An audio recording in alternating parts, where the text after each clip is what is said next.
ఈ పత్రికను రాస్తూ ఇక్కడ సంఘముతో ఒక మాట చెప్తూ ఉన్నారన్నమాట. ఏమంట చెప్తున్నారంటే, దేవుడు తగిన సమయమందు మిమ్మల్ని హెచ్చించును, ఆయన బలిష్టమైన చేతుల క్రింద దీన మనస్సు కలిగి ఉండుడి అని చెప్తా ఉంటాడు. చాలాసార్లు మనిషికి జీవితంలో, మానవ జీవితంలో దేవుని ఆలోచన ఎలా ఉంటుందంటే కొంత మేరకు సమయం పట్టేలాగా ఉంటుంది. మానవుడికి ఆలోచన ఎలా ఉంటుందంటే తాత్కాలికమైన ఆలోచన ఉంటుంది. ఏ ఆలోచన ఉంటుందండి? తాత్కాలికమైన. మీరు అందరూ చెప్పాలి, చూడండి, ఏ ఆలోచన ఉంటుంది మనకి అందరికీ? తాత్కాలికమైన ఆలోచన. నాకు ఏ ఆలోచన ఉంటుందంటే, నేను ఒక స్థితిలోకి చాలా స్పీడ్గా వచ్చాను, లేదా దేవుడు నా స్థితిని మార్చేయాలి, తొందరగా నేను ఆశీర్వదించబడాలని ఏ మనిషికైనా ఉంటుంది. అది విశ్వాస జీవితంలోకి వచ్చిన వ్యక్తులకైనా, లోక సంబంధులైన వ్యక్తులకైనా సరే ఆలోచన ఉంటుంది. అంటే నేను బాగా హెచ్చించబడాలి, నా స్థితి మార్చబడాలని ఆలోచన కలిగి ఉంటాను. కానీ దేవుని ఆలోచన ఎలా ఉంటుందంటే కొన్నిసార్లు ఆయన ఆలోచన ఎలా ఉంటుందంటే సమయం పడతాం. బైబిల్లో మనకు బాగా తెలిసిన వ్యక్తి ఉన్నారు, ఆవిడ ఎవరంటే మరియా గారు. యేసుక్రీస్తు వారికి స్వయాన తల్లి. ఆవిడ యేసుక్రీస్తు వారిని కన్నది, ఆయన గురించి తెలుసు. ఆయన పుట్టకముందే దూత చెప్పింది, మీ గర్భాన లోక రక్షకుడు జన్మిస్తాడని చెప్పి. దేవుడు పుడుతున్నాడని ఆవిడకి తెలుసు. పుట్టాడు, ఆయన పెద్దవాడయ్యాడు. ఒక రోజున ఒక విందుకి వెళ్ళారు, ఒక వివాహానికి వెళ్ళారు. వెళ్ళినప్పుడు అక్కడ ద్రాక్షారసం అయిపోయినప్పుడు వాళ్ళందరూ వచ్చి మరియా దగ్గరికి వచ్చారు, యేసుక్రీస్తు వారి దగ్గర రాను. ఎందుకంటే మరియా గారు చాలాసార్లు చెప్పుకుని ఉంటుంది, ఏమని తెలుసా? నా కుమారుడు లోక రక్షకుడు, ఆయన అద్భుతాలు చేయగలిగిన దేవుడు అని చెప్పాడు. సో వాళ్ళందరూ వచ్చి మరియాని అడిగారు, ద్రాక్షారసం అయిపోయింది అన్నాడు. అడిగినప్పుడు సూటిగా వెళ్ళిపోయి, కుమారుడు కదా, కొడుకు దగ్గరికి ఎలా అడుగుతారు, తల్లి ఎలా అడుగుతుంది, వెళ్ళి ధైర్యంగా వెళ్ళి నాన్న ఇది కావాలని అడగచ్చు. అదే బయట వాళ్ళ దగ్గరికి వెళ్ళాలంటే కొంత ఆలోచించాలి.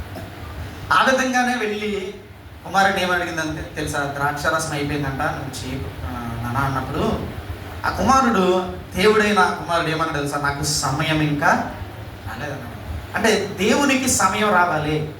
తగిన సమయం అందు ఆయన బలిష్టమైన రెక్కల క్రింద దీన మనస్సు కలిగి ఉంటే ఆయన కార్యాలు మనము చూస్తాం. హెచ్చిస్తాడు దేవుడు తగిన సమయం నందు మనల్ని హెచ్చించాలంటే మనకి ఏం కావాలి? మొట్టమొదటిగా అంటే దీన మనస్సు కావాలి. తన సొంత తల్లిని అడిగితే దేవుడైన తండ్రి లేకపోతే కుమారుడు తల్లికి చేశాడా లేదా? సమయం పడుతుంది అన్నాడు. ఎందుకు సమయం పడుతుంది?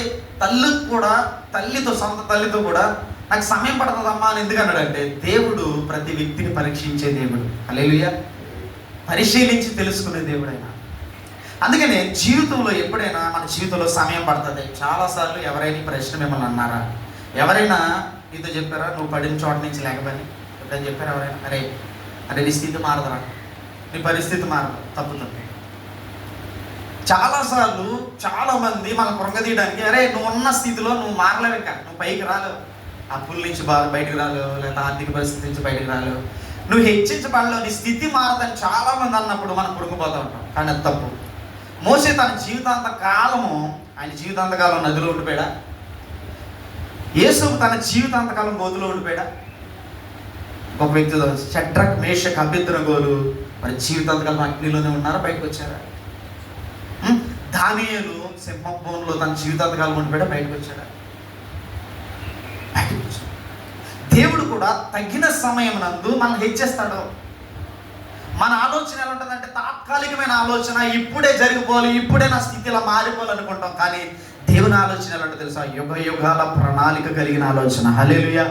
అందుకనే ఒక పాట ఉంది, తాత్కాలిక సహాయము నేను అడిగితే యుగ యుగాల ప్రణాళికలో నన్ను నడిపించావయ్యా అని చెప్తా ఉన్నాడు. దేవుని ఆలోచన ఎలా ఉంటుందంటే ఆయన హెచ్చించాలి అంటే ఆయన ఆలోచన ఎలా ఉంటుందంటే ఆయన తాత్కాలికమైన ఆలోచన ఎప్పుడు చేయడం. ఒకవేళ నువ్వు ఉన్న స్థితి నుంచి నిన్ను ఒక్కసారే తీసుకువెళ్ళి మళ్ళీ నీ స్థితి కిందకి పడిపోతే ఆయనకి ఇష్టం కాదు. నిన్ను హెచ్చించాలనుకునే దేవుడు ఏం చేస్తాడంటే ఆయన బలిష్టమైన రెక్కల క్రింద నేను ఏం చేస్తాను తెలుసా? దీన మనస్సు కలిగి ఉండమని. బలిష్టమైన రెక్కలు నేనేం విడిచిపెట్టాడు. మన మనుషుల్ని అనుకుంటాం, మనుషులు చాలాసార్లు ఒకవేళ అరే నీకు నేను సపోర్ట్గా ఉంటా, నువ్వు ఇది చెయ్యి.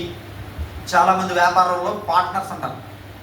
వాళ్ళు పార్ట్నర్షిప్ స్టార్ట్ చేసినప్పుడు బాగుంటుంది, నేను నీకు ఉంటానులే బావా, నువ్వు చేయరా, పార్ట్నర్షిప్ చేద్దాం. కొంతకాలానికి ఏమవుతుందో తెలుసా, వీళ్ళకి తెలియకుండా కొన్ని ఇబ్బందులు వస్తాయి, ఇద్దరు విడిపోతాం. కానీ దేవుడు ఏమన్నాడు తెలుసా, నువ్వు వెయిట్ చేయి, నీకు సమయం పడుతుంది, నీ జీవితంలో నేను హెచ్చించడానికి సమయం పడుతుంది. కానీ ఏమంటారు తెలుసా, దాని బలిష్టమైన రెక్కల క్రింద ఉంచుతాడంట. హల్లెలూయా. వదిలిపెట్టడండి ఆయన. ఎవరినో తెలుసా, దీన మనస్సు కలిగి ఉన్నవాడు. దేవుడు చెప్తున్న మాట ఏంటంటే, దేవుడు అనే మాటకి హెచ్చించేవాడు. హల్లెలూయా. దేవుడు హెచ్చించేవాడు. ప్రతి వ్యక్తిని హెచ్చిస్తాడు ఆయన, ప్రతి మానవుని హెచ్చిస్తాడు. ఆదామవ్వ పుట్టిన తర్వాత, లేకపోతే ఆయన ఆదామవ్వని జన్మింపచేశాక, సృష్టించాక, ఆయన చేతులతో చేశాక, ఆయన స్వహస్తాలతో వారిని నిర్మించాక, ఆయన జీవాత్మను వదిలిన తర్వాత ఏమని చెప్పాడు, మనం కూడా లాస్ట్ టైం నువ్వు ఫలించి అభివృద్ధి చెందు, హెచ్చించబడాలి, నువ్వు అట్లా ఉండిపోకూడదని చెప్పినా సరే ఇంకా వాళ్ళ జీవితంలో ఏమైపోయారు తెలుసా, ఆ బలిష్టమైన రెక్కల కింద ఉండలేకపోయింది, వారి జీవితంలో త్రోసివేయబడ్డారు. కానీ ఈ రోజున పరిశుద్ధాత్మ దేవుడు ఏం చెప్తున్నాడంటే, పేతురు గారు ఏమని చెప్తున్నాడంటే, ఆయన బలిష్టమైన రెక్కల క్రింద దేన మనసు కలిగి ఉంటే మిమ్మల్ని ఒకరోజు దేవుడు హెచ్చిస్తాడు. అసలు హెచ్చించాలి, మన దేవుడు మనల్ని హెచ్చించాలి, మన స్థితిని మార్చాలి, మన పరిస్థితులను మార్చాలి. చాలామందికి ఒక ఆలోచన ఉంటుంది, నేను రక్షించబడ్డాను, దేవుళ్ళలోకి వచ్చాను, దేవుళ్ళలో విశ్వాసంగా బ్రతుకుతున్నాను, ఎందుకు ఇంకా నా స్థితి ఇలా ఉండిపోయింది, దేవుడు నన్ను హెచ్చించడానికి ఇంకా సమయం రాలేదు. ఆయనకి ఏం రాలేదు, సమయం రాలేదు. సమయం వస్తే నీ స్థితిని ఆయన నిన్ను హెచ్చించలే చేస్తాడు. నేను ఈ సంఘాన్ని చూసినప్పుడు కూడా, బేపేరు సంఘాన్ని చూసినప్పుడు చాలాసార్లు తప్పుకు వచ్చేస్తాను, చాలాసార్లు వ్యాప్తి చెందుతాం, చాలా దూరం నుంచి చెప్తున్నాం, ఇంత ప్రయాసపడుతున్నాం. కానీ ఒకే ఒక మాట, ఇప్పుడు నన్ను ఇక్కడ నిలబడి నేను బాధపడతా ఉన్నాను, ఇంత పాటలు పడేటప్పుడు ఎవరు రా అన్నీ వచ్చాడు ప్రభావం, ఎప్పుడు మొట్టమొదటిగా అన్నీ వచ్చాడు, కూర్చున్నాం, మేమే బాధలు పడుకుంటున్నాం. ఒక ఆలోచన వచ్చింది, ప్రభా ఎందుకు ఇంత నిర్లక్ష్యం సంఘం అని వేదన చెప్తున్నప్పుడు అన్నాడు, అవును తగిన సమయం అందు ఆయన ఏం చేస్తాడు తెలుసా, ఇచ్చేస్తాడు. ఒక చిన్న మాట చూద్దాం, ఒకసారి చిన్న మాట చూద్దాం. ప్రసంగి గ్రంథం 3వ అధ్యాయము 1వ వచనాన్ని చూద్దాం. ప్రసంగి గ్రంథం 3వ అధ్యాయము 1వ వచనాన్ని చూద్దాము. ప్రతిదానికి సమయము కలదు. చాలా ప్రతిదానికి భూమి మీద ఒక సమయము. ఒకవేళ నేను కృంగిపోతే ఈ వాగ్దానం నా జీవితంలో నెరవేర్చబడదు. ఎందుకంటే రక్షించబడిన మనము బలిష్టమైన దేవుని చేతుల రెక్కల క్రింద ఉన్నాను నేను. మరి సంఘాన్ని చూసినప్పుడు, సంఘ పరిస్థితులు చూసినప్పుడు ఒక బాధ వేదన వస్తాం. కానీ దేవుడు ఎందుకో ఈరోజు నీ వాక్యంతో నన్ను కూడా బలపరిచాడు. ఈ వాగ్దానం నా జీవితంలో కూడా ఏమన్నాడంటే, నీకు తగిన సమయం అందు నేను హెచ్చిస్తాను. హల్లెలూయా. ఈ సంఘాన్ని నేను హెచ్చిస్తాను. కంగారు పడినంత మాత్రాన, ఆలోచించినంత మాత్రాన, వేదన పడినంత మాత్రాన ఆ సమయం రాదు. దేవుని బలిష్టమైన రెక్కల క్రింద దీన మనసు కలిగి, ఇప్పుడు నాకు ఏముండాలి, ఇప్పుడు దీన మనసు కలిగి ఉండాలి. నేను ఎలా ఉన్నాను ఇప్పుడు, దీన మనసు కలిగి ఉండాలి. నాకు దేవుడు ఒక పాట నేర్పించాడు, దీన మనసు కలిగి ప్రార్థన చేశాను. ప్రతిరోజు ఈ సంఘం కొరకు ప్రార్థన చేస్తా, ఒకటే ప్రార్థన చేస్తాను, ప్రభు ఈ కుటుంబాలను ఆశీర్వదించమని, వారి ద్వారా అనేక మంది ఆకర్షితులై రావాలి సంఘాన్ని. ఎవరు ప్రార్థన చేస్తారో లేదు తెలియదు, కానీ నేను ప్రతిరోజు వెంప సంఘం కొరకు ప్రార్థన చేస్తాను. ప్రతి కుటుంబం కొరకు ప్రార్థన చేస్తున్నప్పుడు ప్రతి కుటుంబం రాబోయే కాలంలో ఆశీర్వదించబడాలి. అనేక మంది సంఘానికి రాదు, చాలా వేదన బాధ ఉంది. కానీ దేవుడు తగిన సమయం అందు ఆయన బలిష్టమైన రెక్కల క్రింద మన సంఘాన్ని మనల్ని హెచ్చించునుగాక. ఆమేన్. కానీ సంఘములో కొన్ని విషయాలు చెప్పాలని ఆలోచన కలిగి ఉన్న సంఘానికి ఏంటంటే, బాధ్యత కలిగిన వారిగా ఉండాలి. మనం సంఘం పట్ల బాధ్యత కలిగి ఉండాలి. నాది కాదు కదా, మాది కాదు కదా, మనం లేట్కి వెళ్ళినా పర్లేదు అనే ఆలోచన ప్రక్కన పెట్టి, ఎందుకంటే బాధ్యత కలిగిన వారిని దేవుడు ఆశీర్వదిస్తాడు. హల్లెలూయా. ఎవరైతే ఆసక్తి కలిగి ఉంటారో, ఎవరైతే ఆశ కలిగిన ప్రాణాలుగా ఉంటారో వారిని ఏం చేస్తా తెలుసా, ఆయన ఆశ గల ప్రాణాన్ని ఏం చేస్తా తెలుసా, తృప్తిపరుస్తాడు, ఆనందంతో నింపుతాడు. బాధ్యత నాది కదా, సంఘం నాది కదా, మాది కదా, మేము వెళ్ళాలి, చెయ్యాలి, మేము ముందర ఉండాలి. అందరూ పర్లేదులే, నేను వెళ్ళకపోయినా సంఘం నడుస్తుందిలే అనుకుంటారు. అందరూ ఆగిపోతారు, ఎవరు రాలేదు. నేను ముందు వెళ్ళాలి, నేను చెయ్యాలనుకుంటే అందరూ ముందే వస్తారు. ఇది నేను ప్రేమతో చెప్పే మాట ఏంటి తెలుసా, సంఘములో ప్రతి వ్యక్తి ఏముండాలి తెలుసు, ఫస్ట్ బాధ్యత కలిగి ఉండాలి. ఇంకోటి తెలుసా, సేవకునికి అండగా ఉండాలి. ఎలా ఉండాలి, అండగా ఉండాలి. సంఘం అంటే ఏంటి తెలుసా, సేవకునికి అండగా ఉండాలి. సంఘములో నడిపించే సేవకుడు కృంగిపోతే సేవకుడు కన్నీరు కలిస్తే, వేదన చెందితే ఆ కుటుంబాల సంఘం ఆశీర్వదించబడదు. ఇది నేను చెప్పేది కదా, బైబిల్ చెప్తాను. అనేక మంది సేవకుల్ని దుఃఖపెడితే, సంఘాలు దుఃఖపెడితే, లేదా సేవకుల కష్టాన్ని మనం ఒకటే ఆశ తెలుసా, డబ్బుల కోసమో ఆస్తి కోసం ఏం రావట్లేదు. ఇక్కడ ఉన్న ఆత్మీయ బిడ్డలందరూ అభివృద్ధి చెందాలి, వారి ఆత్మీయ జీవితాలు అన్నీ బలపరచబడాలి, ఒకరోజు అందరం కలిసి పరలోకానికి వెళ్ళాలి. ఇదే నా ఆశ. ఎట్లాంటి ఆశ ఉన్నా నాకు ఒక కృంగుదల, వేదన, కన్నీరు ఒకవేళ వస్తే అది క్షేమం కాదు. సంఘము అనగా ఏంటి తెలుసా? సంఘం అనగా అందరూ కలిసి ఆరాధించేదే సంఘం. నేను ఒక్కడే నా ఇంటి దగ్గర ఆరాధిస్తే, నేను ఒక్కడే నీతిమంతుడికి పెడితే పరలోకానికి వెళ్ళిపోతాను.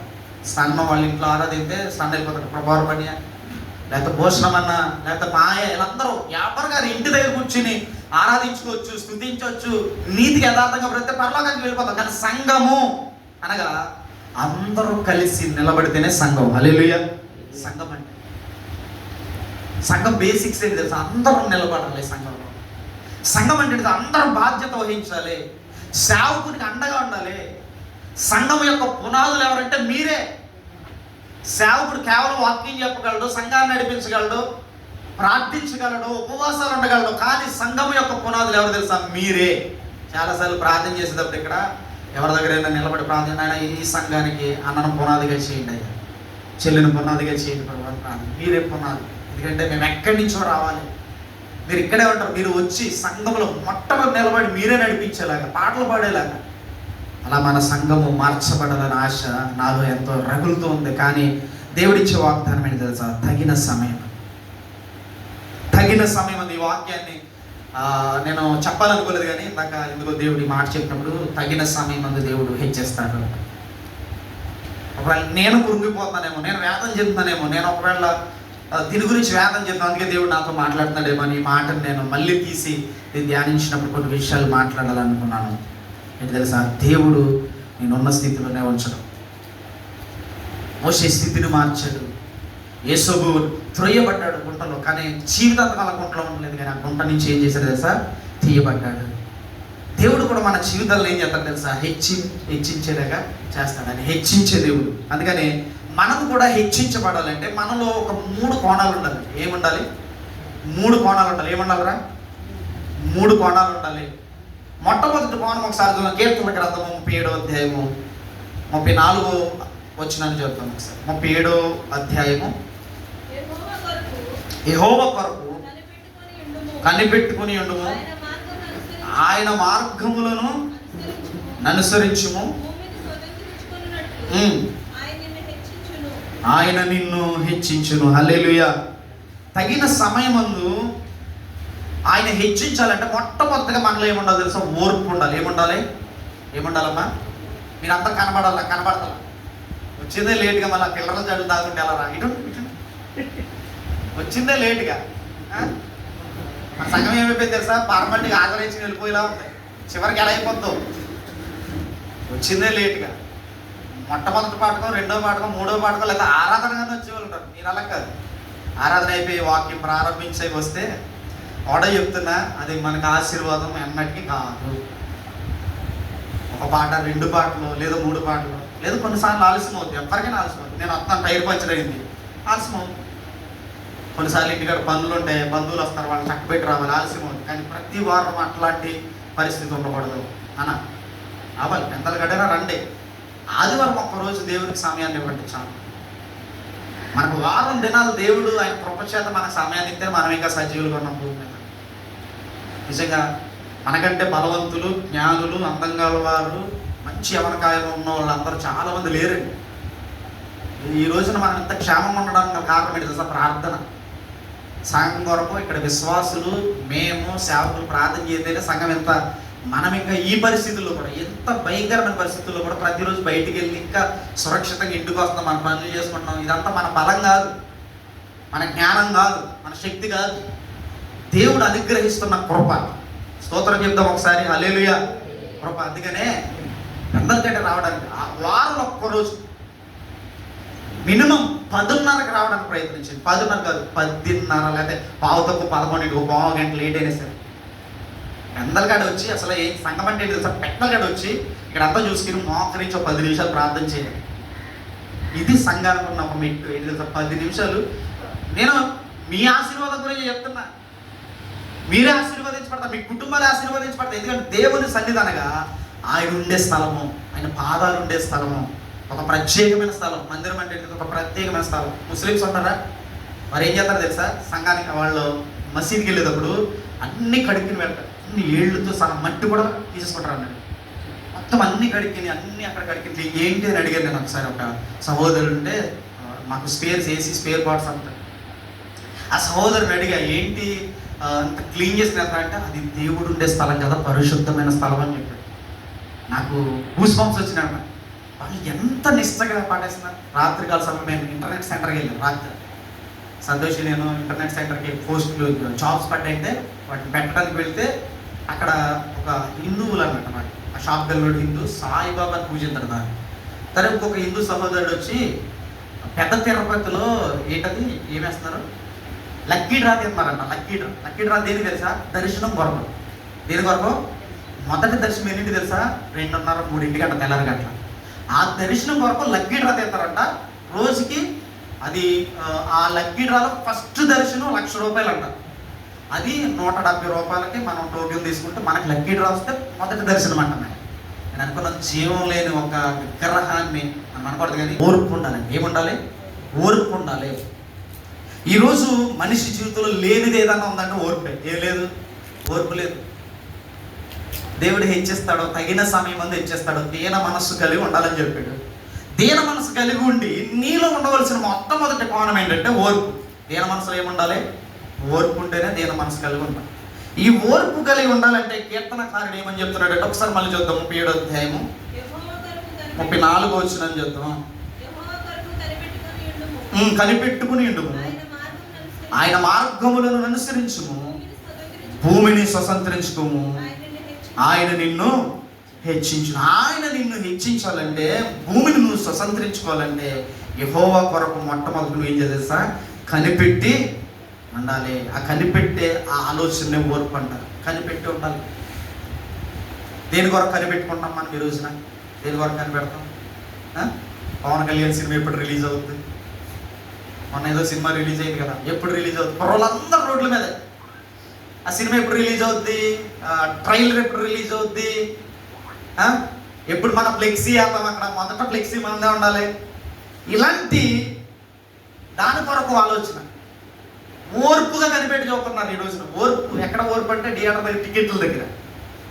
కొంతమంది రేషన్ షాప్ దగ్గర ఓర్పుతో కనిపెట్టుకుంటారు రేషన్ తీసుకోవడం. ఇది కాదు, ఈ ఓర్పు కాదు చెప్తున్నా. దేవుడు ఏమని చెప్తున్నాడంటే, యెహోవా కొరకు కనిపెట్టుకుని ఎండాలు ఓర్పుతో ఉన్నప్పుడు మన జీవితంలో ఏమొస్తుందో తెలుసా?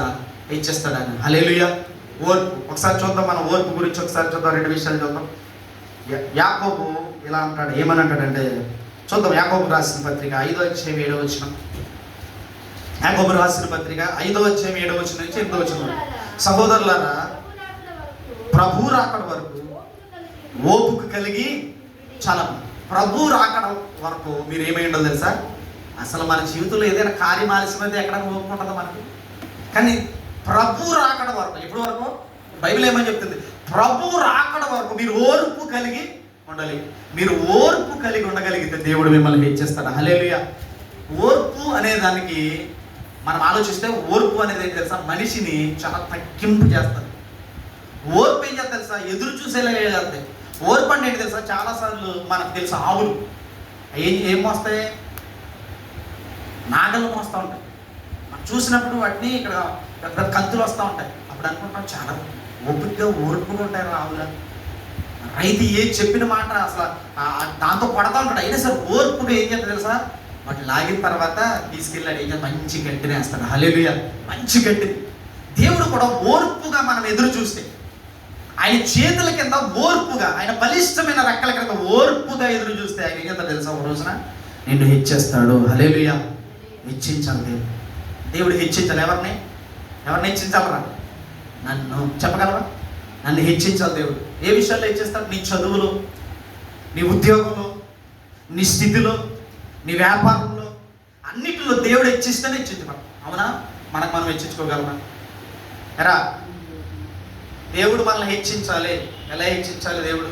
మన చదువులో, మన ఉద్యోగంలో, మన వ్యాపారంలో, మన ప్రతి దాంట్లో దేవుడు హెచ్చిస్తేనే హెచ్చించబడతాం. మనం ఒట్టిగా హెచ్చించబడతామా? దేవుడు లేకుండా మనం హెచ్చించబడతాం. దేవుడు హెచ్చించాలంటే మొట్టమొదటిగా ఏముండాలి? మనలో ఓర్పు ఉండాలి. ఏముండాలి? ఓర్పు కలిగి ఉంటే దేవుడు మనల్ని హెచ్చిస్తాడు. ఎందుకంటే ఆయన రాకడ వరకు ఎవరైతే ఓర్పు కలిగి ఉంటారో, చదువు మాకు ఒకసారి, ఆయన రాకడ వరకు ఎవరైతే ఓర్పు కలిగి ఉంటారో, సహోదరులారా వినుడి, చూడుడి,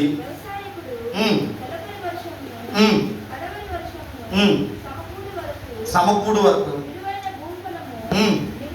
నిమిత్తము ఓపికతో కాచుకున్నట్లు దాని కొరకు. ఒక రైతు ఉంటాడు కదా, ఆ రైతు తొలకరి వర్షాకాలం ఎండాకాలం కనిపెడతాడు. దేని కొరకు తెలుసా? ఆ పంట వేసాక ప్రతిరోజు పొలం కాడికి వెళ్ళి దాన్ని కలుపు తీస్తా, దాని కొరకు ఓపికతో కనిపెడతాడు. ఏం తెలుసా? ఒక రోజున పండి ఆ ధాన్యాన్ని ఇంటికి తేవాలని. ఒక రోజున ఆయన ఓపికకి ఏమి ప్రతిఫలం వస్తుందంటే ఆ ధాన్యము తన ఇంటికి చేరుతుంది. మన జీవితంలో కూడా దేవుడు మనల్ని హెచ్చించాలంటే, దేవుడు మన స్థితిని మార్చాలంటే కంగారు పడినంత మాత్రాన మారు. లేకపోతే మనల్ని దేవుడు హెచ్చించాలంటే మనం ఆలోచించి టెన్షన్ పడి, చాలామంది టెన్షన్ పడతారు. జీవితంలో ఏం చేయాలి, ఎలా బ్రతకాలి, ఎలా నా స్థితి ఏంటి. దేవుని నమ్ముకున్నా కూడా, దేవుని మీద ఆధారపడ్డా కూడా ఈ ఆలోచన వస్తుంది. నేను ఒకటే చెప్తున్నాను, దేవుడు చెప్పే మాట ఏంటి తెలుసా? తగిన సమయం రావాలంటే, ఆ తగిన సమయం రావాలంటే నీలోంచి ఆయనకు కావాల్సింది ఏంటి తెలుసా? ఓర్పు. ఓర్పు కావాలి, ఓర్పు. దావీదును మనం బైబిల్లో చూసుకుంటే, దావీదు ఆయన అభిషేకించబడిన తర్వాత సింహాసనం ఎక్కలేదు. సమయాలు వచ్చాడు, అభిషేకించాడు. అభిషేకించిన తర్వాత సౌలు చేత తరవమంటాడు. సౌలు చేత తరంపడ్డాక తరంబడి ఎన్నో శ్రమలు ఓర్పుతో దేవుని వైపు చూడడం, దేవుని పాదాలు పట్టుకోవడం. ఒక రోజున సౌలు చంపేయడానికి దొరికేశాడు, అందరికి తెలిసిన విషయం. కానీ దావీదు చంపల, ఓర్పుతో దేవుని కొరకు కనిపెట్టడం మొదలుపెట్టాడు. హల్లెలూయా. దేవుని వైపు చూశాడు. మొన్న ఒక రోజున భోజనం చేస్తే నేను అన్నాను, దేని గురించి ప్రార్థన చేశాను? మనుషుల మీద ఆధారపడి, మనుషుల వైపు చూడకు. మనుషులు ఏదో చేస్తారు, మనుషులు ఏదో స్థితిని అది కాదు. కానీ నువ్వు ప్రార్థన చేయి, ప్రతి విషయంలో ప్రార్థన చేయి, ప్రతి విషయంలో మోకరించి. అదే ఓర్పు. హల్లెలూయా. ఓర్పు అంటే తెలుసా? దేవుని పాదాల దగ్గరికి వెళ్ళి, ప్రభువా నా స్థితి ఇది, నా పరిస్థితి ఇది. మా యవనస్తులందరూ ఏదైనా విషయం అడిగితే నేను ఒకటే చెప్తా, చివరికి మీరు చేయవలసింది ప్రార్థనే. ప్రార్థన అనేది ఏంటి తెలుసా? ఓర్పు నేర్పించదండి. ప్రార్థన చేశాక నువ్వు ఓర్పుగా కనిపెట్టగలిగితే, సహనంగా ఉంటే, విశ్వాసాన్ని చూపించగలిగితే, నేనేం చేస్తా తెలుసా? నీ ధాన్యపు గానుగలను ఆయన నింపేస్తాడు. హల్లెలూయా. నీ ధాన్యపు గానుగలు. అందుకే వ్యవసాయదారుని ఇక్కడ చూపిస్తా, యాకోబు పత్రికలో చెప్తా ఉన్నాడు, తొలకరి వాన, యాసకాలం, ఎప్పుడైనా ఆ రైతు దేని కొరకు కనిపెడతాడంటే ఆ ధాన్యము పండి ఎక్కడికి రావాలి? నా కానుగుల్లోకి రావాలి అని ఆలోచిస్తాడు. ఒక రోజు అవి వస్తాయి. దేవుడు మనల్ని హెచ్చించాలి అంటే ఆయన కొరకు ఓర్పుతో కనిపెట్టుకోవాలి. రెండోది చూద్దాం. రెండోది ఏంటంటే యాకోబు రాసిన పత్రిక 4:10 చూద్దాం. ప్రభు దృష్టికి మిమ్మును మీరు తగ్గించుకునుడి, ఆయన అప్పుడు మిమ్మను హెచ్చించును. చాలండి. ప్రభు దృష్టికి మీరు ఎలా ఉండాలి తెలుసా? తగ్గింపు కలిగి ఉన్నప్పుడు ఏం చేస్తారు తెలుసా? ఆయన మిమ్మల్ని హెచ్చిస్తాడు. తగ్గింపు చాలా అవసరం. ఇది సంఘములో క్రైస్తవుడికి చాలా అవసరమైంది తెలుసా? తగ్గింపు. తను తాను తగ్గించుకుని వాడు ఏమవుతాడు తెలుసా? హెచ్చించబడతాడు. హల్లెలూయా. ఎవరైతే తగ్గించుకోగలరు, దేని కొరకు అంటే నేను దేవుని కొరకు, దేవుని కార్యం కొరకు, ఆయన హెచ్చించుట కొరకు నిన్ను నువ్వేం చేయాలి తెలుసా? తగ్గించుకోవాలి. బైబిల్లో యోబు గారు మనకు అందరికీ తెలుసు. ఆయన జీవితంలో తనకున్నదంతా కోల్పోయాడు. తిరిగి దేవుడు ఆయన హెచ్చించే అవసరత లేదా సమయం వచ్చే వరకు ఆయన ఏం చేసి తెలుసా? తను తాను తగ్గించుకున్నాడు. తన భార్య వచ్చి ఏమందో తెలుసా? ఒకవేళ మన ఒళ్ళంతా పుండ్లడుకుని ఆస్తంతో పోయింది, భార్య వచ్చి అన్నదానికి ఏమంటాం? నేనైతే కత్తి విసిరతా. నేనేం విసిరతా? కత్తి తీసి నేను నిన్ను బాధల్లో ఉంటే చిన్న పెంకులు ఆయింట్మెంటో లేకపోతే ఏ వ్యాసులను తీసుకొచ్చి లేకపోతే డాక్టర్ దగ్గర తీసుకెళ్ళి చూపించాలి. కానీ ఈ డైలాగ్ ఏంటే అని ఏం చెప్తాం తెలుసా? కత్తి ఏం చేద్దాం. కానీ ఎంత ఓపిక, ఎంత తగ్గింపు మన యోబు గారి జీవితంలో చూడవచ్చు. తన భార్య వచ్చి వేరే వాళ్ళు వచ్చి ఒకవేళ అంటే అంత ఫీల్ అవ్వరండి. అవునమ్మా? అంతేనా? తమ్ముడి దగ్గరికి వెళ్ళి ఎప్పుడు అలా బాధల్లో ఉన్నప్పుడు. చాలాసార్లు భార్యల మాటలు ఎలా ఉంటాయంటే, చాలామంది పురుషులకి పుండు మీద ఆయన వెంట రాయిపోయినా పర్లేదు కానీ మొదలెట్టి పాత్ర చాలా అవసరమైన. సో స్త్రీ కూడా చాలా అమూల్యమైన దేవుడిచ్చిన ఒక మేలు. సో యోబు గారి జీవితాన్ని మనం ఆలోచించుకుంటే, ఆయన ఒకరోజు అన్నీ కోల్పోయాక ఎవరూ అనలేదు ఆ మాట వచ్చి కదా, తన భార్య ఎవరు తెలుసా? యోబు గారితో ప్రమాణం చేసింది ఏమని? బాధల్లోనూ, వ్యాధుల్లోనూ, కష్టంలోనూ, నష్టంలోనూ నీ భార్యగా ఉంటానని, నీకున్నా లేకపోయినా తిండి ఉన్నా లేకపోయినా నీతోనే ఉంటానని ప్రామిస్ చేసిన భార్య చేయమందో తెలుసా? ఎందుకంటే దేవుడు అంట. ఆయన ఒకసారి దూషించి చచ్చిపోంటే ఆయన ఓపిక చూడండి ఏమంటాడు తెలుసా? ఆయన తగ్గింపు చూడండి, ఆయన ఓపిక తగ్గింపు ఆయనలో చేయమంటాడంటే, దేవుడే మనకి ఇచ్చాడు, ఆయన వల్ల మనం మేలు పొందుకున్నాము, ఆయన వల్ల మనము కీడు అనుభవించగమా? ఎంత గొప్ప మాట అంటే, ఆ మాటలో నేను నేర్చుకున్నది తెలుసా? ఆయనలో గొప్ప తగ్గింపు ఉంది. ఏముందండి? తగ్గింపు. దేవుడు హెచ్చిస్తాడు నన్ను. మీరు యోబు గ్రంథం ఇంటికి వెళ్ళాక మీరు వివరంగా ప్రతి లైన్ చదవండి. నిజంగా ఆయనకున్న ఓర్పు గురించి, తగ్గింపు గురించి మనం చాలా చూడవచ్చు. యోబు గారు అంటే మనం అనుకున్న కష్టాల్లో యోబు గారు జ్ఞాపకం చేసుకొని అంటారు అన్నమాట. కానీ మనం బైబిల్లో యోబు గారు పెద్ద చదవమా? ఎంత చెప్పండి, గుండెల మీద చేసుకుని యోబు గారిని ఎంత పర్ఫెక్ట్గా చదివిన అన్న వాళ్ళు ఎవరున్నారా? చేతులు ఎత్తారా? యోబు గారి గ్రంథం అందరూ చదువుతామని కానీ దాన్ని ఆలోచించి దాన్ని మనము అనుసరించుకోవాలి. ఎప్పుడు తెలుసా? యోబు గారు ఎట్లాంటి కోణం కలిగినవాడంటే, ఎలాంటి ఆలోచన కలిగినవాడంటే, ఆయనలో ఏమో తగ్గింపు ఉందండి. ఎంత గొప్ప తగ్గింపు. తన స్నేహితులు వచ్చి ముగ్గురు స్నేహితులు వచ్చి ఆ మొదటి అధ్యాయం, 2వ అధ్యాయం, 3వ అధ్యాయంలో స్నేహితులు వస్తారు. వచ్చి వాళ్ళు ఏమంటారు తెలుసా? సూటు కొట్టు మాట్లాడతారు. అది ఒక గొప్ప భక్తుడుగా, అలాగే దేవునికి విరోధంగా ఉంటే దేవుడు ఇలాంటి శ్రమ వాళ్ళకి తెలియదు విషయం అంటున్నా సరే తిరిగి మాట్లాడకుండా అదే తర్వాత కొన్ని విషయాలు మాట్లాడుతుంటాడు. ఎక్కడ ఆయన కోపపడినట్టు ఆయన గురించి ఆయన అనుకుంటాడు. నేను ఎందుకు పుట్టాను, నా తల్లి ఎందుకు అన్నదే, అసలు ఈ వెలుగు ఎందుకు ఉంది, ఈ చీకటి ఉంటే బాగుండేది, ఇలా ఆయనకి ఆయన దూషించుకుని బాధపడతారు తప్ప తన స్నేహితుల మీద కూడా కోపపడాలి. ఎందుకంటే ఆయనలో ఉందని తెలుసా? తగ్గింపు ఉంది ఆయన. యోబు గారి నుంచి ఇప్పుడు ఏం నేర్చుకోవాలంటే, యోబు గారు కూడా 2 అంతలు హెచ్చించబడ్డాడు. హల్లెలూయా. ఎరా యోబు గారు ఎలా హెచ్చించబడ్డాడు? జాస్మిట్ వచ్చే కూర్చో, ఇక్కడ పాస్టర్ గారి పిల్లలే వాక్యం వింటారు. కూర్చో, నేను ఎవడనుకున్నా చేయమంట నువ్వు ఇటు రా, ఈ కూర్చోలో మీ అమ్మ నీ కొరకు చాలా ఆలోచిస్తుంది నేను పాస్టర్ చేయాలని. మేము స్తంభాలు చక్కన, పూలు పక్కన. యోబు గారి నుంచి ఏం నేర్చుకోవాలి మనం? యోబు గారి నుంచి ఏం నేర్చుకోవాలి? తగ్గింపు నేర్చుకోవాలి. యోబు గారి నుంచి మనం నేర్చుకుంది ఏంటంటే, శ్రమల్లో ఆయనలా భరించాలి, ఆయనలాగా ఉండాలి అంటాం. కానీ ఆయనలో ఉండవలసిన మొట్టమొదటి కోణం ఏంటంటే తగ్గింపు. అందుకని ఆయన 2 అంతలు హెచ్చించబడ్డాడు. హల్లెలూయా. దేవుడు మనల్ని హెచ్చించాలంటే, దేవుడు మనల్ని కూడా హెచ్చించే ఆ స్థితికి తీసుకెళ్ళాలంటే మనలో 2వ కోణం ఏంటంటే తగ్గింపు. 3వ చూద్దాం ఒకసారి. హెబ్రీయులకు రాసిన పత్రిక 1వ అధ్యాయము 9వ వచనం చదువుకున్నాం. హెబ్రీయులకు రాసిన పత్రిక. నీవు నీతిని ప్రేమించితివి, దుర్నీతిని ద్వేషించితివి, అందుచేత దేవుడు నీ తోటి వారి కంటే నిన్ను హెచ్చించినట్లుగా ఆనంద తైలముతో అభిషేకించిన. హల్లెలూయా. 3వది ఏం తెలుసా? నీతి. నీ జీవితంలో తగిన సమయంలో దేవుడు నిన్ను హెచ్చించాలంటే మొట్టమొదటి ఏంటన్నా ఓర్పు, తర్వాత ఏంటి తెలుసా? తగ్గింపు, తర్వాత నీతి. చెప్పాలి, మీరు అందరు గట్టిగా చెప్పాలి. మొట్టమొదటిది ఏంటి? తర్వాత 3వది నీతి. మనలో ఉన్నాయా? మొట్టమొదటిది ఓర్పు ఉందా? బైబిల్ ఇచ్చిన వాక్యం వెళతా ఎవడైనా మనం లేదంటే బైబిల్ పక్కన పెడితే అంటాం, లేదా నేను రక్షించబడి ఉండకపోతే అంటే వచ్చేస్తాను లోనికి. ఇది కాదు, ఎవరైనా నిన్ను అంటే అలా అనుకుంటే మనకు ఎగ్జాంపుల్ ఒక ఆయన ఉన్నాడు. ఆయన దేవుడే.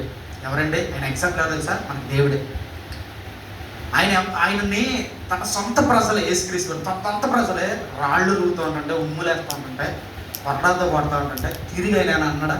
దూషించడం వల్ల తిరిగి ఆయన ప్రేమను ఎంతలా చూపించాడంటే, వీరిని క్షమించు. చాలాసార్లు ప్రభా నీ పోలిక నాకు కావాలి ప్రభా, నీ మాదిరి నాకు కావాలని ప్రార్థన చేద్దాం. కానీ మన శత్రువు లేకపోతే మన ప్రక్కోడు మన పక్కింటోడు బిందు కొరకో సొమ్ము కొరకో డొక్కు కొరకో ఏదన్నా అన్నాడు అనుకో, ఏమొస్తుంది మనకి? ఓర్పు పోయి ఏమొస్తుంది? ఓర్పు పక్కెళ్ళిపోతాయి. ఏమొస్తుంది అప్పుడు? కోపం వస్తుంది. కానీ నిన్ను దేవుడు హెచ్చించాలంటే అది రాకూడదు. ఏముండాలి తెలుసా? ఓర్పు ఉండాలి. దేవుని బిడ్డలకి ఏముండాలంటే ఓర్పు ఉండాలి. రెండోది ఏంటి తెలుసా? తగ్గింపు ఉండాలి. తగ్గించబడిన వాడు అంటే అది బైబిల్లో మాట అండి, బయట కుదరదు అంటారు చాలామంది. చాలామంది ఏమంటారు సార్, ఎంత భరిస్తాం బావా, ఎంతవరకు తగ్గించుకుంటాం, ఎంతవరకు భరిస్తాం? లేదు లేదు, సాతాను ఏం చెప్తారు తెలుసా? ఎవరైతే తన బిడ్డలే ఉన్నారో, ఇది అందరికి ఉండదండి, ఇది అందరికి ఉండదు. లోకంలో ఉన్నవాడిని వదిలేశాడు దేవుడు, కానీ ఆయన పిల్లలుగా మనల్ని చేసుకున్నాడు. మనలో ఉండవలసిన కోణం ఏంటి తెలుసా? తగ్గింపు. ఏముండాలి? తగ్గింపు. ఈ తగ్గింపుకున్న లక్షణం ఏంటంటే, ఎవరైనా నిన్ను ఏమైనా అన్నప్పుడు నీలో ఏముండాలి? తగ్గింపు ఉండాలి. అప్పుడప్పుడు నాకు కూడా కోపం వస్తూ ఉంటుంది, కానీ దేవుడు మాట్లాడుతూ ఉంటాడు, ఆగు అన్నాడు.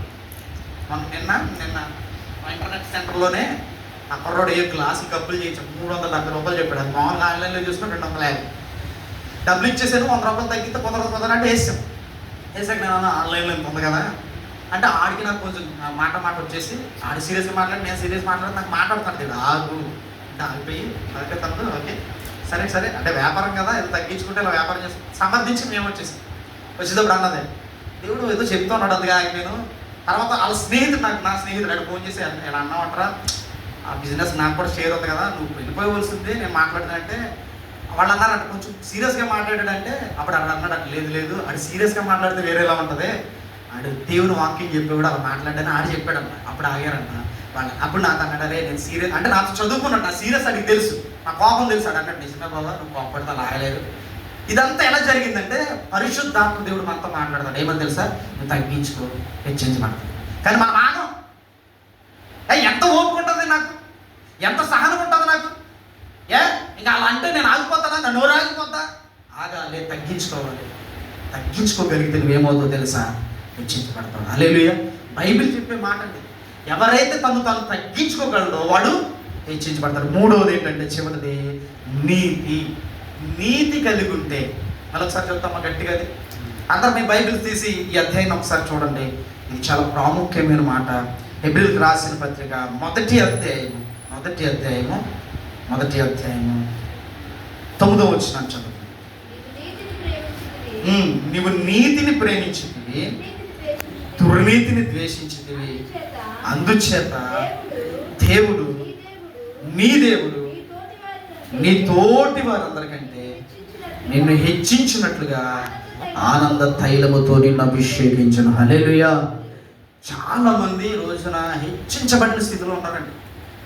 మన స్నేహితులే చాలామంది, మా స్నేహితులు చాలామంది హెచ్చించబడిన వాళ్ళు అందరూ ఉన్నారు. వాళ్ళు ఎవరు తెలుసా? నీతిని అనుసరించిన వారు. బైబిల్లో మనకు ఒక ఆయన బాగా తెలుసు. ఆయన దేవుడు ఏమన్నాడు తెలుసా? నువ్వు ఉన్న వారందరిలో నువ్వు నీతిమంతుడు అన్నాడు. హల్లెలూయా. ఆయన పేరేం పేరు? నోవా. ఆయన దేవుని దృష్టిలో ఎలా ఉన్నాడు తెలుసా? నీతిమంతుడిగా ఉన్నాడు. అప్పుడున్న ప్రపంచంలో అందరూ దుర్నీతి పరులుగా ఉంటే దేవుడు మాత్రం ఆయనలో నీతిని చూశాడు. ఆయన నీతిమంతుడిగా మార్చబడ్డానికి ముందు ఆయన ఆ బైబిల్లో ఆ పై వచనాలు ఏమంటారు తెలుసా? ఆయన కృపను పొందుకున్నాడంట. హల్లెలూయా. ఆయన కృపను పొందుకున్నాడు కాబట్టి నీతిమంతుడిగా మార్చబడ్డాడంట. ఎందుకు నీతిమంతుడిగా మనిషి మార్చబడితే హెచ్చించబడతాడు? మరి నోవాహు ఆయా తరములలో హెచ్చించబడ్డాడు. ఈ రోజున మనం ఈ భూమి మీద బ్రతుకున్నామంటే ఇంకా మానవాళి ఈ భూమి మీద బ్రతుకుతుందంటే ఎవరంటే కారణం? నోవాహు. ఆ రోజు ఆయన కూడా నీతిమంతుడిగా లేకపోతే మొత్తం అయిపోయింది, కొలాప్స్ చేసేది దేవుడు. చేశాక ఒక్క మానవాళి కూడా ఈ భూమి మీద ఉండదు. దేవుడు అప్పటికే బాధపడతా ఉన్నాడు, వేదన పడతా ఉన్నాడు. నేను ఎందుకు ఈ సృష్టిలో వీళ్ళని చేశాను, ఎందుకు అధికారం ఇచ్చాను అని వేదన చెందుతున్న సమయంలో చూస్తే ఒక నీతిమంతుడు కనపడ్డాడు. అంటే నీతిమంతుడిని దేవుడు హెచ్చిస్తాడా లేదా? తన కుటుంబాన్ని హెచ్చించాడు, తన సంతానాన్ని హెచ్చించాడు. ఈరోజు ప్రపంచంలో మనందరం చెప్పుకోవాల్సిన ఒక వ్యక్తి పేరు ఏంటంటే నోవాహు. ఇప్పటికీ చెప్పుకుంటున్నాం. ఆయన ఎవరో తెలుసా? నీతిమంతుడు. అబ్రహాము గురించి మాట్లాడుకుంటే అబ్రహాము దేవుని నమ్మినది అతనికి నీతిగా ఎంచబడ్డాడు. అబ్రహాము దేవుని నమ్మాడు, అతను నీతిగా ఎంచబడ్డాడు. అందుకని అబ్రహామును దేవుడు ఏం చేశాడు తెలుసా? హెచ్చించాడు. ఈ రోజున ప్రపంచంలో 2 దేశాలు కొట్టుకుంటున్నాయి. మా తండ్రి మా స్థలం, మా తండ్రి మా స్థలం. ఎంత గొప్పగా హెచ్చించాడండి. తన వారితో ఉన్నవారందరూ లోతు ఆయనతోనే వచ్చాడు. ఆయనకి అంత పేరుందా? చాలా మంది అప్పుడు రాజులు ఉన్నారు, సొదొమ రాజులు ఉన్నారు, గొప్పవారు ఉన్నారు, ఫరో రాజు ఉన్నాడు. వీళ్ళందరూ గతించిపోయే కాలంలో కానీ ఒక వ్యక్తిని మాత్రం దేవుడు హెచ్చించుకుంటూనే తీసుకొచ్చాడు. అతని పేరేంటో తెలుసా? అబ్రహాము. ఒకప్పుడు అతను తన కుటుంబాన్ని హెచ్చించేవాడు ఉండేవాడు. ఆయన పేరు అబ్రాము. అబ్రహాముగా మార్చబడక ముందు కుటుంబాన్ని మాత్రమే హెచ్చించేవాడు అన్నాడు. కానీ దేవుళ్ళలోకి వచ్చి దేవుని అనుసరించి నీతిగా దేవుని మాటిని దేవుని కొరకు ప్రయాసపడి వెళితే తన వారందరికంటే అతన్ని ఏం చేశాడు తెలుసా? హెచ్చించాడు. అదే వాక్యం ఇక్కడ చెప్తా ఉంది 9వ వచనంలో, నీవు నీతిని ప్రేమించి దుర్నీతిని దూషించినట్లయితే అందుచేత దేవుడు నీ తోటి వారందరికంటే నిన్ను హెచ్చించినట్లుగా ఆనంద తైలముతో నిన్ను అభిషేకించిన. హల్లెలూయా. సరే బిగ్గరగా చెప్దామా? హల్లెలూయా. దేవుడు నిన్ను ఆయన హెచ్చించాలి. దేవుడు నిన్ను ఒక స్థితికి తీసుకెళ్ళాలి. నీకున్న వారందరికంటే నిన్ను ఒక ఉన్నతమైన స్థితిలోకి తీసుకెళ్ళాలంటే నీలో మొట్టమొదటి ఉండవలసింది ఏం తెలుసా? నీతి. ఏముండాలి? నీతి అంటే ఏంటి? నీతి కథ ఉంటుంది తెలుసా? ఒక పిల్లు ఉందంట, ఒక ఎలక ఉందంట. ఎలకలు 2 వచ్చి పిల్లి దగ్గరికి వచ్చి మాకు కొంచెం భోజనంగా మంచితనంగా బ్రతుకు. నీతిమంతుడు అంటే తెలుసా? దేవునితో కలిసి జీవించడం. నీలో ఎప్పుడైతే దుర్నీతి వస్తుందో దేవుని దూరమై. చాలామందికి దేవుని నీతిలో బ్రతికిన వారు చాలామంది హెచ్చించబడ్డారు బైబిల్లో. దుర్నీతిగా బ్రతికిన వారు అందరూ ఎక్కడికి వచ్చేసారు తెలుసా? ఎక్కడికి వచ్చారు? కాలగర్భంలో కలిసిపోయారు. వారి పేర్లు కూడా మాసిపోయారు. అందుకని మనం 2 మనుషులను చూడవచ్చు బైబిల్లో. ఎవరితో? ఒక ఆయన సౌలు, ఇంకొక ఆయన దావీదు. దేవుడు ఎందుకు మనిషి జీవితంలో సమయం తీసుకుంటాడు, లేదా ఎందుకు హెచ్చించడానికి సమయం ఎందుకు పడుతుందంటే, దేవుడు ఈ సమయంలో అంటే ఈ పరంపరలో ఈ సమయం పట్టే నేను హెచ్చించే ముందు ఈ సమయం ఎలా అలా ముందుకు తీసుకెళ్తా నీకు ఏం నేర్పుతాడు తెలుసా? అనుభవాలు నేర్పిస్తాడు. హల్లెలూయా. ఏం నేర్పిస్తాడో? అనుభవాలు నేర్పిస్తాడు. చాలాసార్లు ఆలస్యం అయిపోతుంది నా జీవితంలో, చాలాసార్లు నాకు ఏంటి ఈ కార్యం జరగాలని దేవుడు హెచ్చించట్లేదంటే దేవుడు తగిన సమయం ఉంది అన్నాడు. ఏమన్నాడు? తగిన సమయం అయింది అన్నాడు. ఇంకొక వ్యక్తి ఏమన్నాడు సార్? భూమి మీద ప్రతిదానికి ఒక సమయం ఉంది అన్నాడు. ఎందుకు సమయం పడుతుంది అంటే దేవుడు ఈ సమయం పట్టే ఈ ఆలోచనలో దేవుడు మనకి పాఠాలు నేర్పిస్తాడు. ఏం నేర్పిస్తాడండి? పాఠాలు నేర్పిస్తాడు. పాఠాలు ఏం నేర్పించాడు? సౌలుకి ఏదైనా అనుభవం ఉందంటే ఏమీ లేదు. ఒకరోజు సౌలు గాడిదలు పోయినాయి, తండ్రి వెళ్ళమన్నాడు. వెళ్తా ఉన్నాడు గాడిదలు వెతుక్కుంటా. ఆ గాడిదలు దొరకకపోతే పనుడు చెప్పాడు, ఇక్కడ ఒక సమూయేలు అని ఒక ప్రవక్త ఉన్నాడు, అక్కడికి వెళ్తే మనకు చెప్పేస్తాడు ఎక్కడ ఉన్నాయో అంటే అక్కడికి వెళ్తాడు. వెళ్ళేటప్పటికే దేవుడు సమూయేలుతో మాట్లాడతాడు. ఒక రాజు కావాలని ఇశ్రాయేలు ప్రజలు అడుగుతున్నారు కదా, నేను ఒక వ్యక్తిని పంపిస్తున్నాను అంటాడు. సరే అప్పటికి సమూయేలు బాధపడుతుంటాడు. సమూయేలు బాధపడొద్దు, వాళ్ళు అడిగింది ఇద్దాం అనేసి దేవుడు చెప్పినప్పుడు ఆ వ్యక్తిని అభిషేకించేస్తాడు. ఎవరో? సమూయేలు అభిషేకించాక అనుభవాలు లేవు ఎవరికి? సౌలుకు అనుభవాలు లేవు. సౌలు గాడిదలు వెతుక్కుంటా వచ్చాడు. అక్కడికి వచ్చాక సమూయేలు తీసుకువెళ్ళి ఒక తైలాన్ని అభిషేకించి ఇదిగో దేవుడిని ఎన్నుకున్నాడు, రాజుగా ఉన్నాడు. అనుభవాలు లేవు కాబట్టి ఒక రోజున ఏమైందో తెలుసా? దేవుడు చెప్పిన పని సరిగ్గా చేయాల. ప్రవక్త చెప్పాడు. ఏమని చెప్పాడు ప్రవక్త? నువ్వు ఈ పని చేయదు, అక్కడి నుంచి ఏం తేకంటే అక్కడి నుంచి కొన్ని గొర్రెలు యుద్ధానికి వెళ్ళాడు. అది నిషేధించబడి అక్కడ ఏది ఉంచకూడదని చెప్పాడు. అందరినీ చెప్పే ఏది తేకూడదు, కాల్ చేయండి అన్నాడు. అయితే ఏం చేశారు? కొవ్వు నెద్దుల్ని, చక్క గుర్రాలని, గాడిదలు అన్నిటిని తీసుకొచ్చాడు. అక్కడ ఉన్న రాజును కూడా తీసుకొచ్చాడు. సమూయేలు వెళ్ళాడు, చూశాడు. చూసిన తర్వాత పాపగించాడు. తర్వాత సౌలు జీవితం ఏమైపోయింది తెలుసా? ఒక రోజు తన కుటుంబాన్ని, తన జీవితాన్ని కోల్పోయాడు. ఏం లేదు అతనిలో. ఏం తెలుసా? అనుభవాలు లేవు. కానీ దావీదు జీవితాన్ని ఒకసారి చూసుకుంటే, దావీదు తన జీవితంలో దేవుడు ఏం చేశాడు తెలుసా? ఆలస్యం చేసుకుంటూ తీసుకెళ్ళి అక్కడ చెప్పుకున్నాం. అభిషేకించిన వ్యక్తి వెళ్ళి సింహాసనం లెక్క దేవుడు ఏం నేర్పుతాడు తెలుసా? అనుభవాలు నేర్పుతాడు. మొట్టమొదటి అనుభవం ఏంటి తెలుసా? తల్లిదండ్రులు ఎవ్వరూ దావీదుతో ఉండేవారు కాదు. ఒంటరితనం అనే అనుభవం నేర్పించాడు. రెండోది ఏంటో తెలుసా? ఒకరోజు పదమ సింహం వచ్చింది, దాన్ని చీల్చాడు. 3వ అనుభవం ఏంటి తెలుసా? ఎలుగుబంటి వచ్చింది, చీల్చాడు. 4వ అనుభవం ఏంటి తెలుసా? గొల్లియాతు వచ్చాడు, దేవుని శక్తి చేత వాడిని కూడా హతం చేశాడు. 5వది ఎవరో తెలుసా? ప్రేమించవలసిన వ్యక్తి సౌలు తరుముతూ ఉన్నాడు. అనుభవాలు నేర్చుకుంటా దేవుడు ఎందుకు? ఒకవేళ దావీదును మాట్లాడితే దావీదు ఎందుకు నువ్వు ఇన్నిసార్లు నీకు ఇంత ఓపిక ఏంటి, నీకు ఇంత ఓర్పు ఏంటి, ఇంత తగ్గింపు ఏంటి, ఇంత నీతి ఏంటి నీకంటే దావీదు ఏమని చెప్తా తెలుసా? దేవుడు నీ జీవితంలో ఆలస్యం చేస్తున్నాడంటే అద్భుతం చేయబోతున్నాడు అని అర్థం. హల్లెలూయా. అద్భుతం చేయబోతున్నాను నీ జీవితంలో. దావీదు చెప్తాడు ఈ మాట, నా జీవితంలో దేవుడు అద్భుతం చేస్తాడనే నేను తగ్గించుకున్నా, నేను ఓర్పు కలిగి ఉన్నా, నేను నీతి కలిగి ఉన్నా. ఎందుకు తెలుసా? నాకు దేవుడు అనుభవాలు నేర్పిస్తూ తీసుకెళ్ళాడు. అనుభవాలు నేర్పించకపోతే దావీదు నిజం గొలియాతని చంపగలడంటే డైరెక్ట్గా తీసుకెళ్ళి మనల్ని ఒక బలవంతుడి దగ్గరికి వెళ్ళి నువ్వు యుద్ధం చేయాలంటే చేయలేం. అదే ఎంతో బలవంతులను ఆల్రెడీ మనం కొట్టున్నాం మనకు, అక్కడికి వెళ్ళినా మనకు ధైర్యం ఉంటుంది. దేవుడు కూడా దావీదుకి అనుభవం ఎందుకు నేర్పించాడంటే దావీదు ఒంటరి ఉంచాడు. ఎందుకు తెలుసా? ధైర్యంగా ఉండడానికి. రెండోది తెలుసా? సింహం మనిషి కంటే బలమైంది. ఎట్లాంటోడైనా సింహాన్ని చూస్తే భయపడాలి. ఆ సింహాన్ని చీల్చాడు. తర్వాత ఎలుగుబంటి చాలా భయంకరమైంది, అది మనిషి కంటే 5 రెట్లు బలమైంది. దాన్ని కూడా చంపాడు. ఒకరోజు దేవుడు ఎక్కడ తీసుకెళ్ళి తెలుసా? గొలియాతు దగ్గర తీసుకెళ్తే ధైర్యం ఏంటి తెలుసా? నా దేవుడు అన్నదమ్ములతో ఏమని చెప్తారు తెలుసా? అరే అరే అరే నేను సింహాన్ని చంపాను రా, అరే అరే నేను ఎలుగుబంటిని చంపాను, ఈయన కూడా చంపేస్తాను. దేవుడు ఏం నేర్పించాడండి? ఆలస్యం చేశాడు. అన్న దేవుడు అన్యాయిస్తుడా? లేదు, పాఠాలు నేర్పించాడు. ఏం నేర్పించాడు తెలుసా?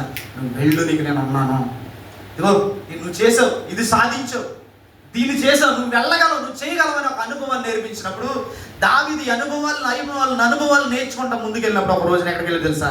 సింహాసనం ఎక్కేశాడు. సింహాసనం ఎక్కాక సౌలు చేసిన తప్పే దావీదు కూడా పాపం చేశాడు. చేస్తే ఎంత తగ్గింపు అంటే దావీదులో చుట్టే ఒక ప్రవక్త వచ్చి ఒక రాజు దగ్గరికి వచ్చి నువ్వు చచ్చిపోతావు, నువ్వు ఇలా చేసావు, నువ్వు తప్పు చేసావు అంటే ఊరుకుంటాడు.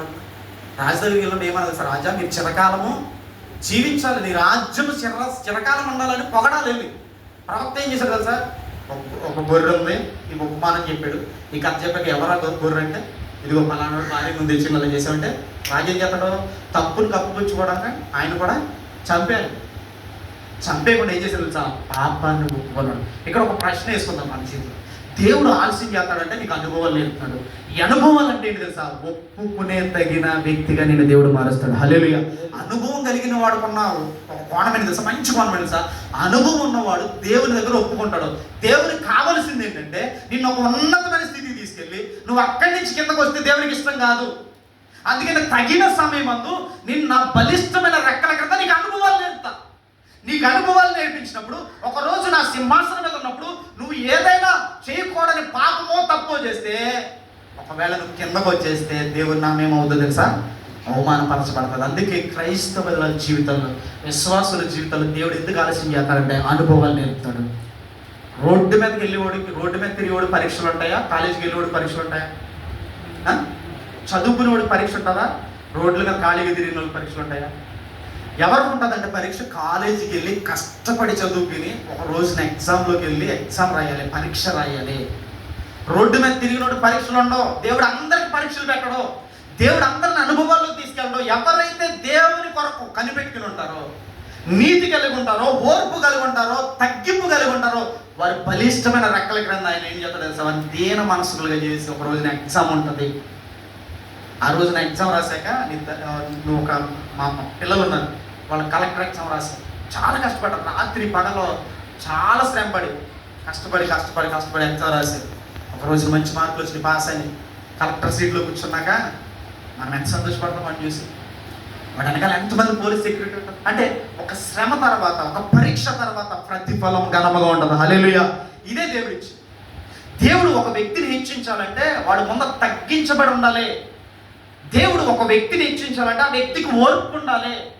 దేవుడు ఒక వ్యక్తిని హెచ్చించాలంటే ఆ వ్యక్తికి నీతి ఉండాలి. ఇవి ఏంటి తెలుసా? పరీక్షలు నేర్పిస్తాడు, సబ్జెక్ట్ నేర్పిస్తాడు, నేర్పించి తీసుకెళ్ళి సింహాసనం ఎక్కింతాడు. ఎక్కించిన తర్వాత నువ్వు అక్కడి నుంచి పడిపోవు. హల్లెలూయా. దావీదును కూడా దేవుడు అందుకే అలాగే చేశాడు. ఓర్పు, సహనము, నీతిని నేర్పిస్తా అంచెలంచెలుగా అనుభవాలు నేర్పించుకుంటా తీసుకెళ్ళి సింహాసనం ఎక్కించాడు. ఎక్కించిన తర్వాత ఒక రోజు పాపం చేసి ఏం చేస్తాడు? తిరిగి ఒప్పుకొని మళ్ళీ ఏం చేశాడు తెలుసా? కన్నీరు కలిసి దేవుడు పాదాలు పట్టుకున్నాడు. దేవుడు ఏం చేశాడు తెలుసా? మరింతగా దావీదుని హెచ్చించాడు. హల్లెలూయా. ఒక జ్ఞానవంతుడు పుట్టించాడండి ఆయన. ఎవరైనా? సొలొమోను రాజు. ప్రపంచంలోనే ఇప్పటి వరకు అట్లాంటి జ్ఞాని పుట్టలేదు. ఆ రాజ్యము ఇప్పటి వరకు ఉంది. ఆ రాజ్యము యోధా రాజ్యము. హల్లెలూయా. దాని నుంచి ఎవరో తెలుసా? యేసుక్రీస్తు వారు జన్మించారు. ఇదంతా దావీదు జీవితంలో ఎలా వచ్చింది తెలుసా? ఆయనకున్నది ఓర్పు, తగ్గింపు, నీతి, అనుభవాలు నేర్పించుకుంటా దేవుడు సింహాసనాన్ని ఇచ్చాడు. ఇక్కడ మనం ఒక పాయింట్ నేర్చుకుందాం. చివరిగా ఒక మాట చెప్పుకుందాం. ఏంటి తెలుసా? నీకు కూడా తగిన సమయం దేవుడు వచ్చే వరకు నిన్ను హెచ్చించడు. ఆయన హెచ్చించడంతో నువ్వు పడిపోకూడదు. ఆయన ఆలోచన తెలుసా, నువ్వు పడిపోకూడదు. అందుకనే ఆయన ఆలోచన యుగ యుగాల ప్రణాళికది. మన ఆలోచన ఏం తెలుసా, తాత్కాలికమైన ఆలోచన. అందుకనే ఇప్పుడు ఈ రోజున పరిశుద్ధాత్మ దేవుడు చెప్పే మాట ఏంటి తెలుసా, మన సంఘాన్ని దేవుడు హెచ్చించిపోతా ఉన్నాడు. హల్లెలూయా. మన కుటుంబాలను దేవుడు హెచ్చించిపోతున్నాడు, మన జీవితాలను దేవుడు హెచ్చించబోతున్నాడు. హెచ్చించే ముందు నీ నుంచి నా నుంచి కోరుకునేది ఏంటి తెలుసా, ఓర్పు, తగ్గింపు, నీతి కలిగి. ఈ 3 విషయాలు, ఇంకా చాలా ఉన్నాయి. ఈ 3 విషయాల్లో దేవునికి నీ హృదయాన్ని ఇవ్వగలిగితే దావీదుని హెచ్చించిన దేవుడు మనలందరినీ హెచ్చించును గాక. ప్రార్థన చేసుకుందాం.